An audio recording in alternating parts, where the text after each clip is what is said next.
മുത്താളെ നമ്മളൊരു സൈറ്റിൽ നിന്ന് പുട്ടി വർക്ക് നടന്നുകൊണ്ടിരിക്കേണ്ട സൈറ്റാണ്.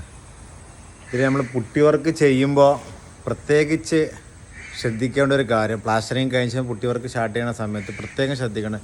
നമ്മൾ ബാക്കിൽ കാണുന്ന ഒരു വൈറ്റ് കളർ കണ്ടില്ലേ, ഇത് ഡാം ബ്ലോക്കാണ്.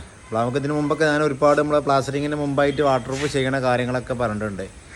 നമ്മളെ വള്ളത്തിൻ്റെ ഈർപ്പം ഭയങ്കര പ്രശ്നമാണ്. അത് ഞാൻ പിന്നീട് ഒരുപാട് വീഡിയോയിൽ നമ്മൾ പറഞ്ഞൊരു വിഷയമാണ്. എങ്കിലും അതിന് ഏകദേശമൊക്കെ നമുക്ക് സ്റ്റോപ്പ് ചെയ്ത് നിർത്താൻ പറ്റിയ സംവിധാനം ഡാം ബ്ലോക്കർ മെറ്റീരിയൽ. അത് ഒരുപാട് ഏഷ്യമെൻസിലും അതേമാതിരി ബർജറിൽ, പിന്നെ ഡോക്ടർ ഫിക്സിൽ, പിന്നെ ഒരുപാട് അങ്ങനെ, പിന്നെ ഫോസ്റോക്ക്, അങ്ങനെ ഒരുപാട് വാട്ടർ പ്രൂഫിൻ്റെ കമ്പനിക്കാരൊക്കെ ഇറക്കുന്നുണ്ട്.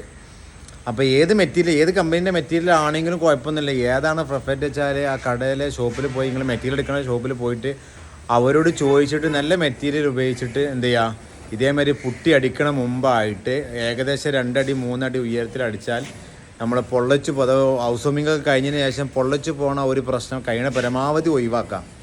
കാരണം മുമ്പ് നമ്മൾ കൺസൾട്ടായിട്ട് വാട്ടർ പ്രൂഫ് ചെയ്തിട്ടുണ്ട്. പ്ലാസ്റ്ററിങ്ങിന് മുമ്പ് വാട്ടർ പ്രൂഫ് ചെയ്യാത്ത ആൾക്കാരുണ്ട്, ഇപ്പോൾ മറന്നു പോയ ആൾക്കാരൊക്കെ ഉണ്ടാവും. ബട്ട് പെയിൻറ്റർമാർക്ക് അത് അറിയില്ലെങ്കിൽ, അല്ലെങ്കിൽ പെയിൻറ്റർമാരെങ്കിൽ പറയുമ്പോൾ അതിനെ സിമ്പിളാക്കിയിട്ട് നമ്മൾ എന്ത് ചെയ്യരുത്, ഒഴിവാക്കരുത്.